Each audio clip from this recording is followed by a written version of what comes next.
This happened last year. I was 22 at the time, completely burnt out from work, and I was going through one of those stretches where everything in life felt like it was happening to someone else. I won't get into specifics, but let's just say I had a colorful past, and by that point, I was actively trying to put some distance between myself and certain chapters of my life.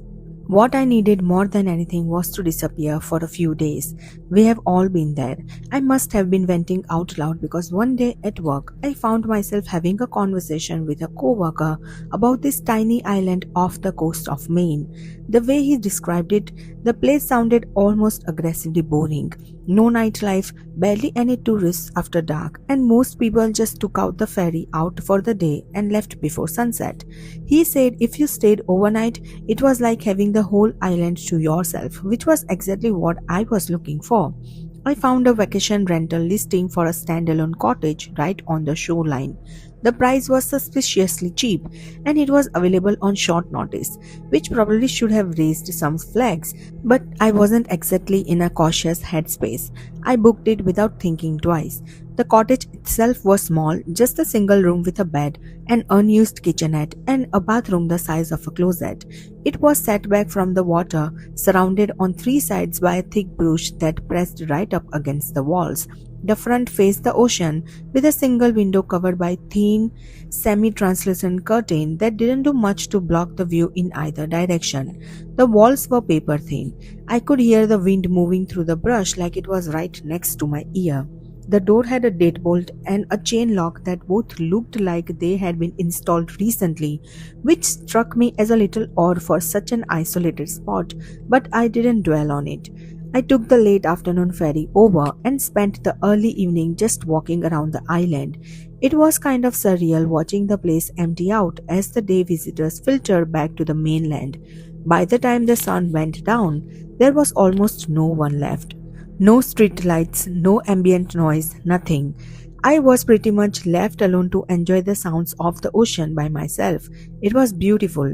I grabbed dinner at this little pub near the ferry landing. The bartender was friendly enough, but I noticed that she gave me a weird face when I told her where I was staying. On the walk back, I passed a small dock tucked into a cave maybe 100 yards from the cottage. There was a single blue motorboat moored over there. It stood out because all the other boats I had seen on the island were larger lobster vessels. I made a mental note of it, but didn't think too much beyond that. I got back to the cottage around 10:30, locked the deadbolt and the chain, and settled in for the night. Up until that point, I was really enjoying the time away from everything, but of course, that peace didn't last. I realized my phone charger was busted, and or maybe it was the outlet I was using. But the point is, my phone wouldn't charge no matter what I tried. I tried every outlet in the cottage. My phone was on low battery and I was 100% sure it was going to die within the hour. Luckily, I didn't really need it to get back to the ferry. I had a physical ticket, but no one likes having a dead phone. I decided to just call it a night and go to sleep. I was exhausted anyway, and I did fall asleep pretty quickly actually. The exhaustion from the past few nights hit me all at once, and I was out within a few minutes of my head hitting the pillow. I woke up randomly in the middle of the night. I don't know what pulled me out of my sleep exactly, but once I was awake, I heard it. Footsteps on the gravel outside the cottage. They were close, right in front of the door, and whoever was out there was taking their time, which I could tell because there was a long pause in between each step. It definitely didn't sound like an animal scurrying around. I shifted in bed just slightly, and the footsteps stopped immediately. The silence that followed was uncomfortable in a way that I couldn't really describe. It stretched on long enough that I started to convince myself I had imagined the whole thing or that it really had just been an animal. I didn't want to move, so I just stared at the ceiling in that same position. I'm not sure what I was waiting for, but I was so freaked out that I couldn't even think straight, and a few minutes later, the footsteps came back. This time there was no mistaking the direction. They weren't passing by, but they were approaching. I heard them come right up to the entrance of the cottage and stop directly in front of the door. At that point, my heart was damn near pounding off my chest.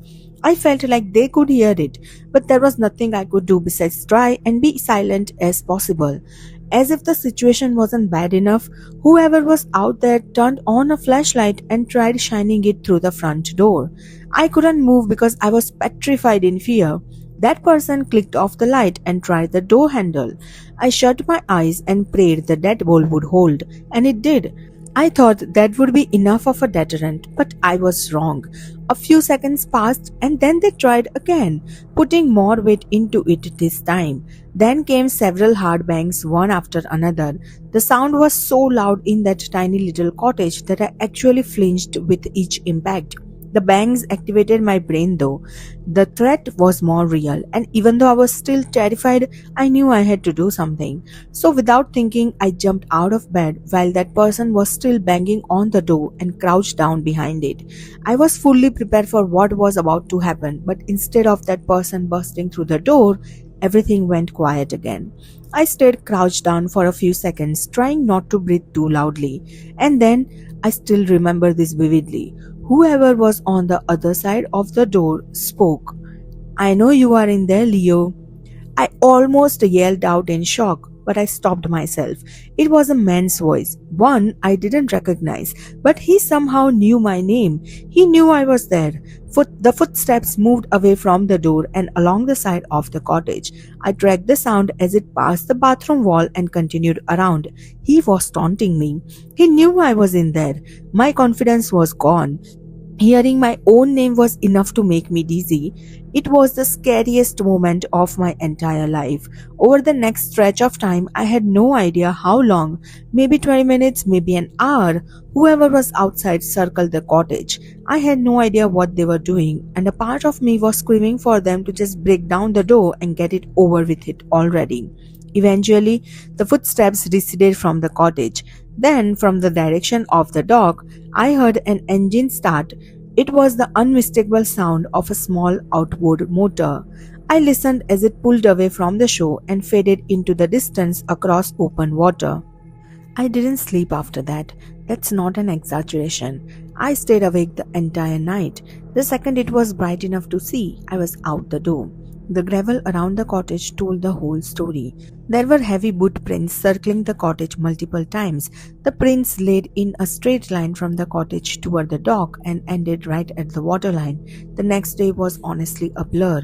I returned the key to the property owner, boarded a ferry, and made it home. But I was not in a good headspace. Here's the thing that still gets me. Whoever was outside that cottage didn't come from the island. They came by boat, specifically to that cottage, and on that specific night, they knew my name and exactly where I would be. The thing is, I have absolutely no idea how they could have tracked me down. I confronted my coworker about it a few days later, the one who told me about that island in the first place, and he swore up and down he hadn't told anyone about my trip, and honestly, I believed him. He looked genuinely freaked out when I told him what happened. I mentioned earlier that I have a colorful past. I'm not going to get into details, but let's just say I'm not exactly shocked that someone out there might want to find me. I'm a structural engineer, and at the time I was finishing up my graduate thesis on concrete degradation and marine environments. It was very boring, but it's what got me invited to Japan. This is all relevant, by the way. This happened many years ago.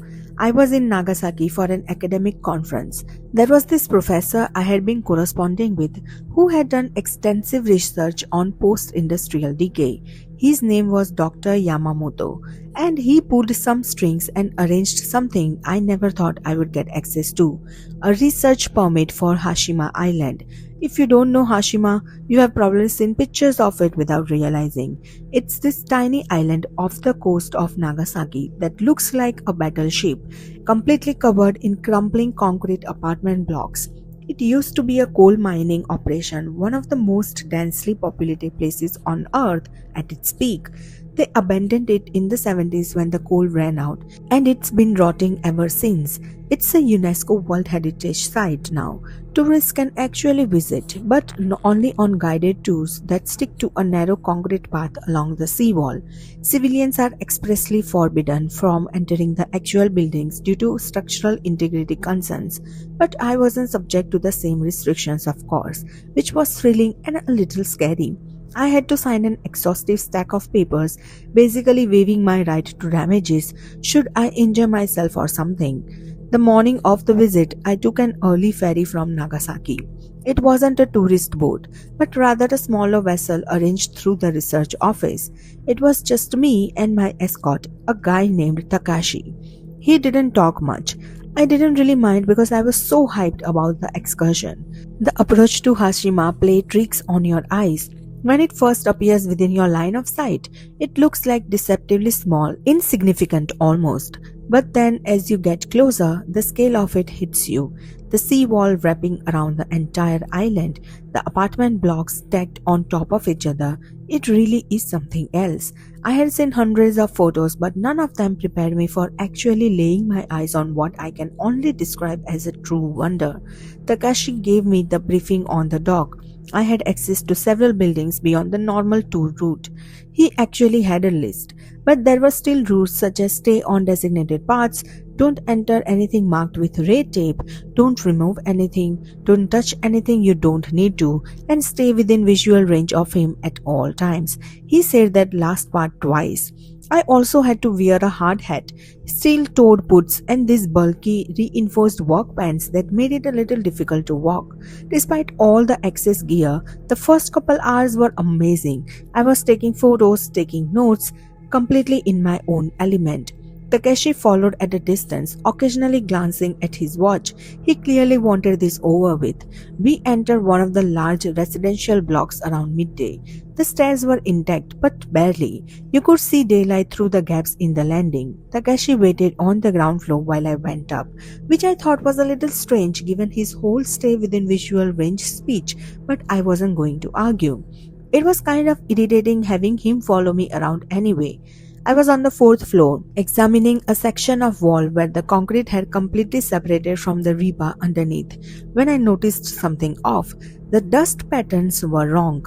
There was dust everywhere, obviously decades of it, but there was this path through it, like someone had been walking this route regularly.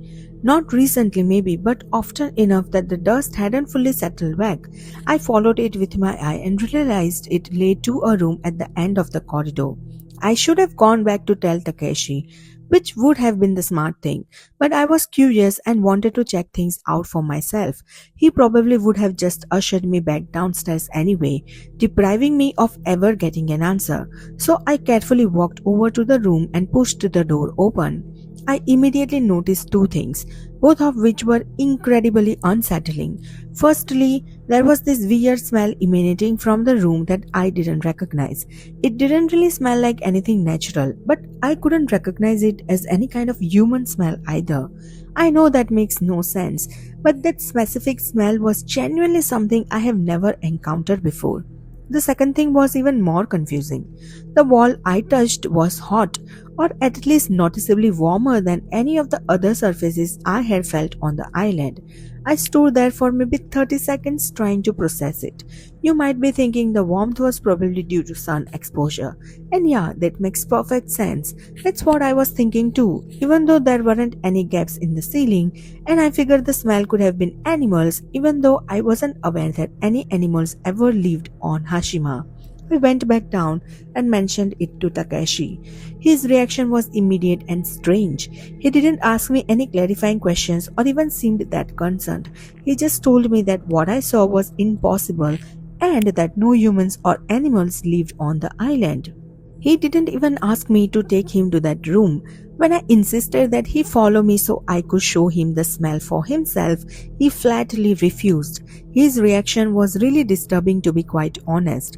We continued the tour and I started being much more observant every time he allowed me to enter a building. I kept noticing weird things, nothing fully revealing like clothes or anything like that, but weird markings and signs that something had been there.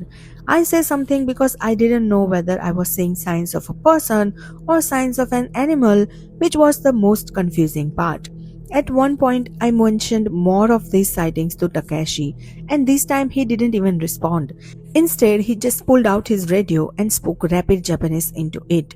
I had no idea what he was saying or who he was even talking to, but it was the first time he had used the radio since we got off the boat. When I asked him what he said, he told me he was checking the schedule. I obviously didn't believe him, but what I was supposed to do? Demand that he tell me what he said? I just ignored him, but I was significantly more unsettled after that. It was almost like he knew what was going on and just didn't want to tell me. We reached a taller residential block near the center of the island. Takeshi hesitated at the entrance. He actually stopped walking and stood there for a few seconds before following me in. I remember thinking that was weird. He had been bored and impatient all morning, and now he was all attentive, but I didn't care. I wasn't going to let someone else's attitude stop me from exploring. The stairwell was narrow and dark, but structurally sound. We went up maybe 5 floors. Takeshi was right behind me the whole time, which felt like a change from his earlier indifference. And then, after walking into one of the corner rooms up there, I saw something that immediately validated all my previous concerns. Against one of the walls was a pile of blankets and a few empty bottles of water. There was no mistake about it this time. I was looking at definitive evidence of human habitation. I regained my composure after the initial shock and turned to show Takeshi. There was no way I was going to allow him to dismiss my claims this time, but when I stepped out of the room, he was gone. I don't know why, but seeing those items in that room didn't terrify me until I realized I was alone up there. It was like Takeshi having disappeared unlocked my brain, and only then was I able to process how scary the situation truly was. There was someone else on that island. I suddenly felt a very acute urge to step out of my gear and scratch myself. My whole body was itching and I was starting to freak out. I frantically made my way back to the stairwell we had come up, thinking I would just run down and end the trip short. But no, as if things weren't bad enough, I turned the corner and realized the stairs were blocked. There was a pile of rubble spilled across the landing, enough that I couldn't get through. I didn't have time to think about whether it had collapsed naturally or whether someone had piled it there purposefully. I just turned and ran. I ran past that room and down the corridor, praying that there was another stairwell somewhere close by.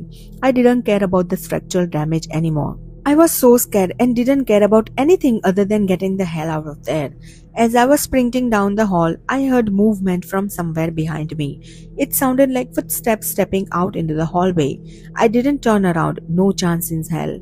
I just kept running. The only problem was that it was like a maze in there. I was too scared to think straight and I felt like I was running in circles. The whole time I could hear footsteps behind me. At first I thought it was Takeshi, but after a while I realized there were multiple sets of footsteps, which I meant I was being followed by multiple people. I finally found another stairwell and I practically jumped down it.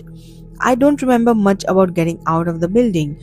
I remember daylight and then sprinting across open ground and then the dock. Takeshi was just standing there by the boat. Seeing how unfazed he looked, it took me from scared to downright angry. I started screaming at him about what I had seen, about the people in that building, about him abandoning me, everything. I think I even accused him of piling that rubble up in an attempt to strand me there. He barely even blinked. It was like he wasn't hearing what I was saying. I wanted to put my hands on him, but that would have been a terrible idea. He was my way off the island. He had all the power. I had none. The way he didn't even react to what I was saying only made me angrier. At one point, I actually kind of hoped that whoever had been stalking me in that building would turn a corner so Takeshi would believe me. He waited for me to finally calm down, and then instead of acknowledging anything I had said, he just said we were leaving.